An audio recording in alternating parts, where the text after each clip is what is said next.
told your friend you're not okay? And tell me what's wrong and why you never said you felt that way. And guess you're trying to stay strong and fake a smile until I look away.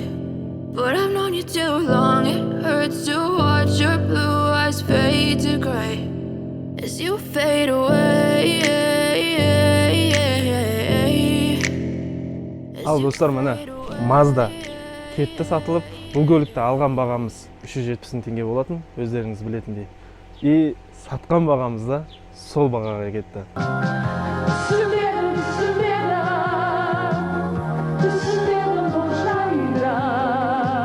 Енді оның бір-екі себептері бар, оны қазір түсіндіретін боламын.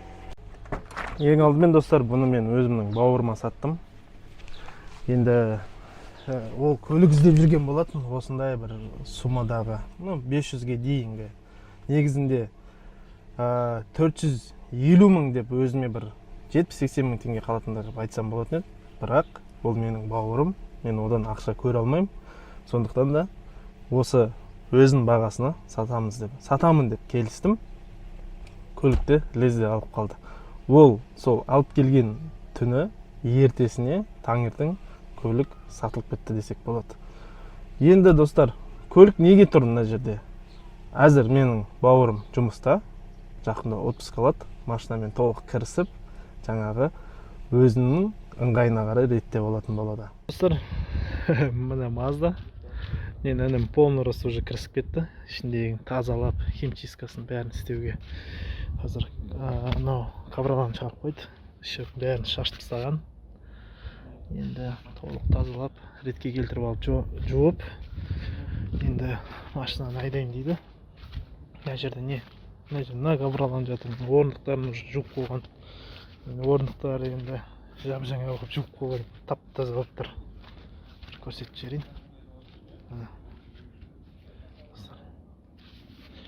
Осы өзі риза, ең бастысы. Енді бірақ бізге кішкене минус болды енді. Өйткені ешқандай пайда көрген жоқпыз. Өз бағасына бердім ініме. Қызықты, ол жағына енді жоқ дей алмадым. Осы достар, енді басқа көлік іздейміз. Бұйыртса табылады.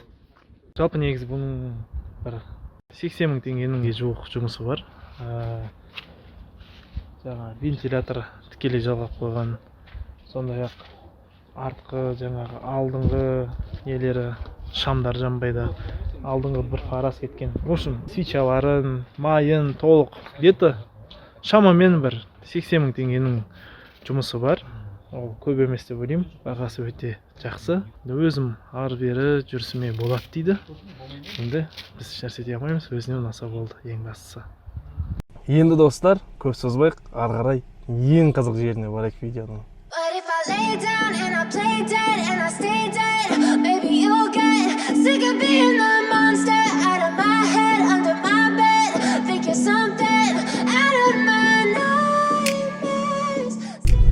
Айдардың да үй жағына келіп қалдық. Қазір көрсетіп, түсіндіріп айтатын боламын. Silhouettes of you are like a taunt. Never really know just what you want. With you I don't ever feel calm. I can feel the sweat inside my palm. Біздің ұзаққа созылған проблема болған. Диванымыз мені тұр. Ол жүріп тұр. Қазір Айдар шықсын, Айдармен сөйлесеміз. Бұл негізі Айдар қазір жұмысқа мініп жүр. Толық бәрі нормально, негізі бәрі жер істеп тұр, жүріп тұрған көлік.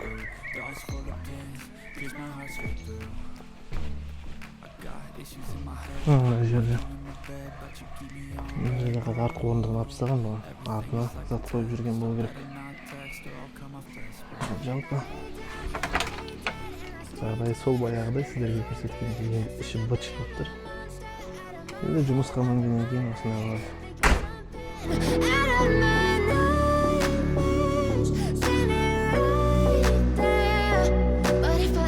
Сен түсірмейін ба? Түсірмей қояма сен.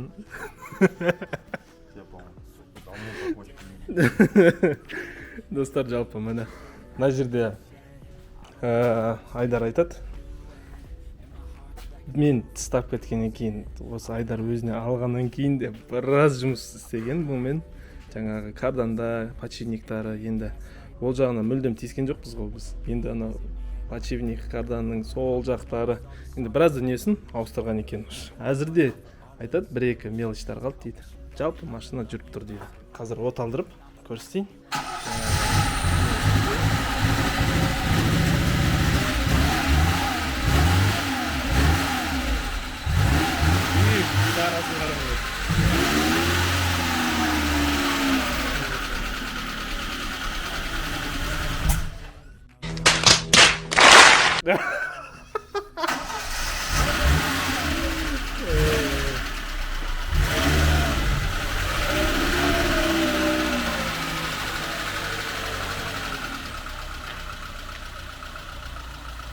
О жерге қойып қояйық. Неге өшіп қалып отыр? Сәл қыздырып алсайшы. Қызбағаннан кейін ба? Аяғың шаршағаннан кейін. Жалпы міне бастайық қазір достар. Қазір жұмысқа барып келіп жүрген күнделікті енді көліктің жағдайы қандай екенін Айдар енді жақсы біледі. Айдар, бір-екі ауыз сөз айтып бересің ба? Қалай вообще? Не болды машинамен? Қолың түсірші ана жерін білейін. Сөзбен айта алмаймын, билеп берейін ба?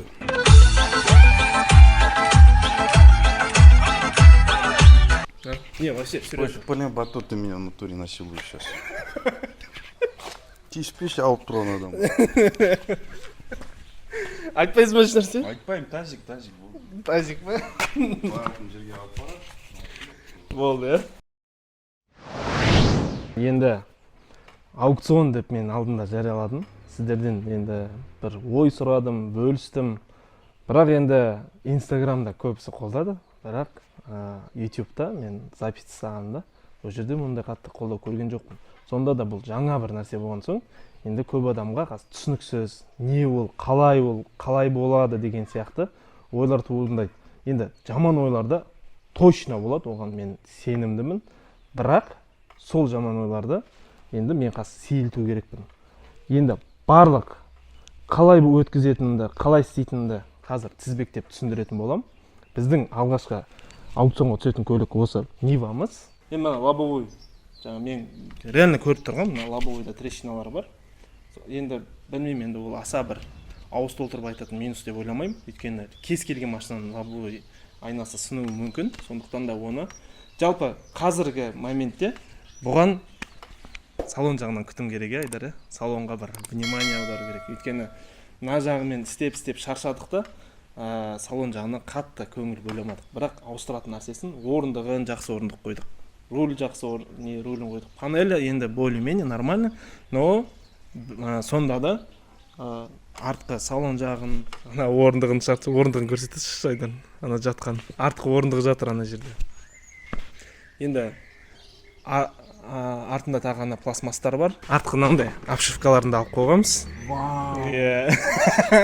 Кереметтай жақсы ұялға жетелеп.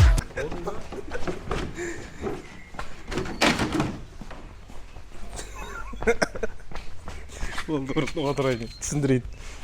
Енді аукционға көшейік, қалай болады? Қалай істейміз оны? Қалай ұйымдастырамыз?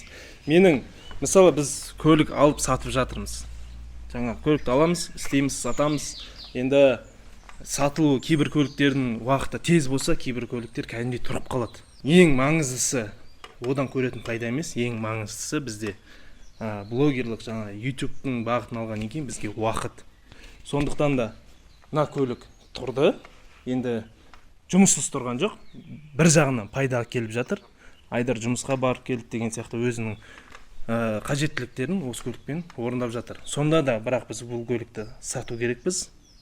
Сондықтан менде осындай бір көпшілікке бір қалай айтсам болады, мүмкіндік беретін дейінші, арзан алып қалатын мүмкіндік беретін аукцион ұйымдастырсам ба деген ой келді. Енді бұл аукцион қалай болады, қалай өтеді? Біздің аукционға түсетін Нивамыздың басталатын бастапқы сомасы 300 000 теңге.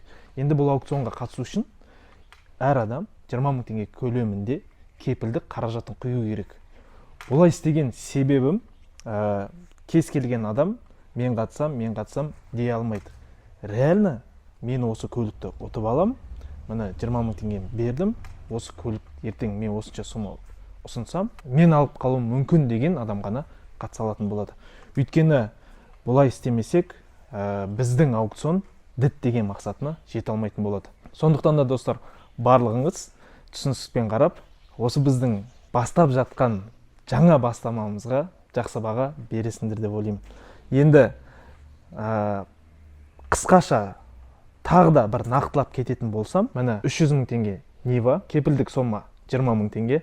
Айтпақшы достар, бұл кепілдікке құйылатын 20 000 теңге қайтарымсыз. Бұл аукционға қатыспастан алдын жақсылап ойланып, шешім қабылдағандарыңыз дұрыс. Ары қарай 300 000 теңгеден аукцион басталса, аукцион 30 минут көлемінде жүреді. Әр минут сайын 10 000 теңгеден көтерілетін болады.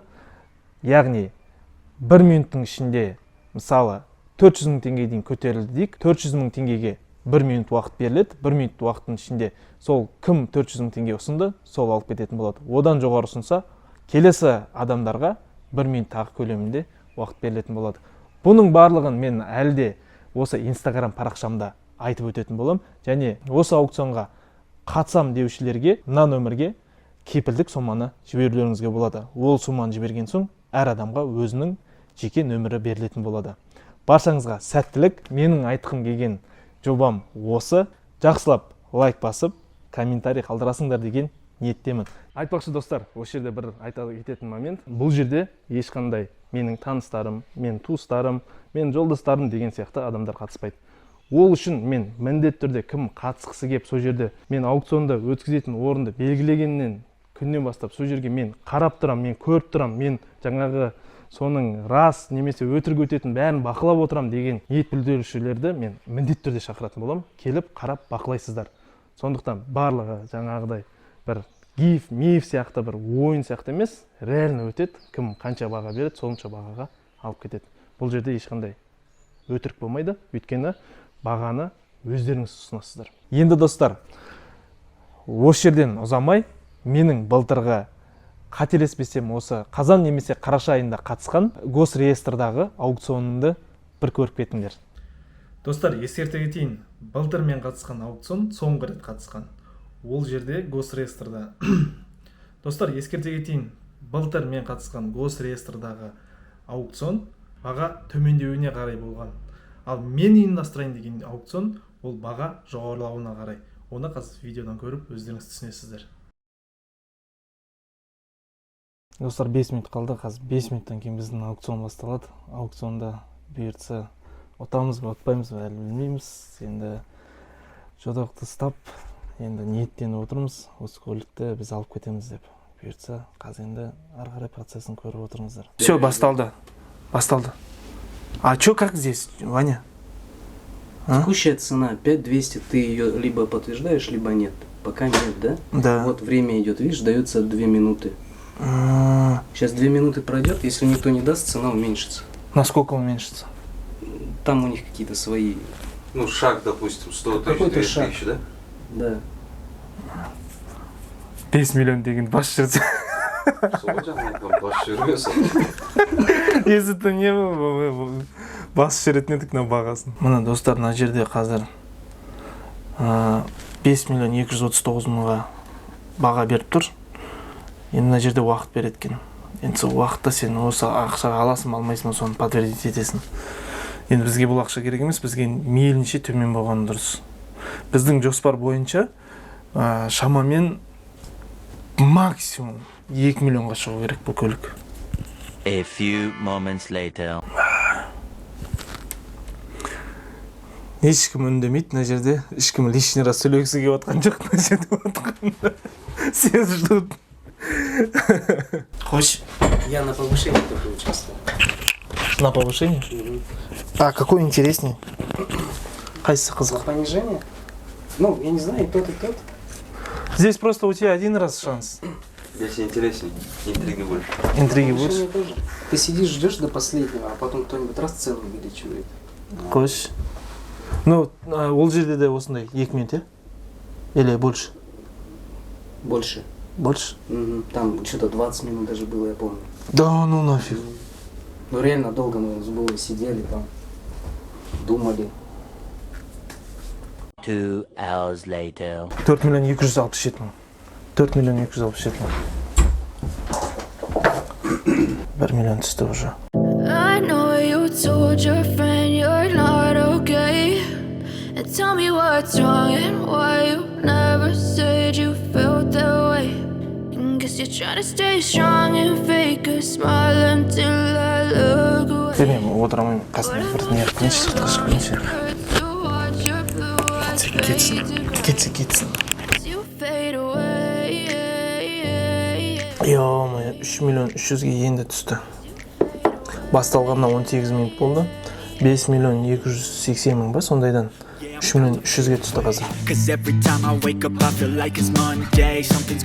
4 миллион 689 тысяч. Батош, баш верме. Жда, сабыр. Айдар, аудио запись жүріп отыр. Батош, баш верме. Жда, сабыр. Болды, брат. Этот, бізде 2 миллион 689 мың болды. 2 миллион 306 мың. Енді осы жерден бастап қорқу керек. Өйткені қазір көп қатысып жатқан адам бәрі шамамен 1,5 миллионмен 2 миллионның арасында таласатын болады. 2 миллион 81 мың теңге. Told your friend you're not okay. Айдар 1 миллион 977 мың. Не істейміз?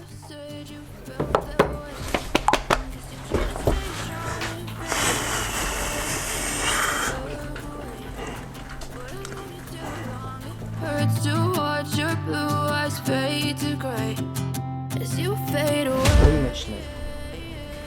Все пошло. Серьезно?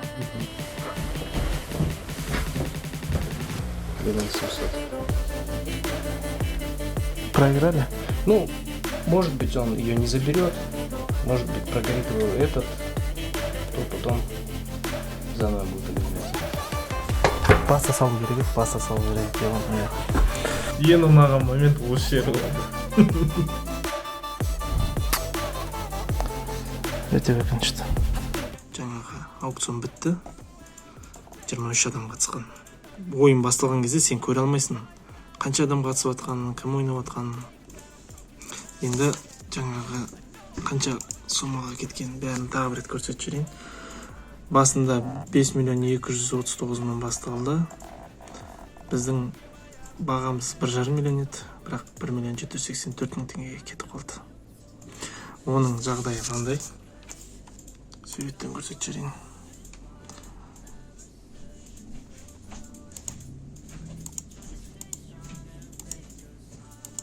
жылға 45.